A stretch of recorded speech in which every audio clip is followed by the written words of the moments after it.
উত্তম নেতা কেবল আদেশ দেয় না, বরং দিক নির্দেশনা ও পথ দেখায়।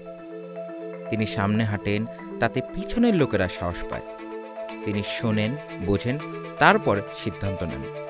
অস্ত্রের ক্ষমতা দাপটে নয়, কিন্তু ফুলের মতো নম্রতায় জয় করেন হৃদয়। একজন উত্তম নেতা নিজের নয়, সর্বদা অন্যের কল্যাণ নিয়ে ভাবেন। তিনি দায়িত্বে গর্বিত নন, বরং দায়িত্বে বিনম্র। তিনি প্রতিবেশীকে নিজের মতো ভালোবাসতে শেখান, কারণ তিনি জানেন নেতৃত্ব মানেই সেবা। তিনি কখনো জাতিগত ভেদাভেদ করেন না।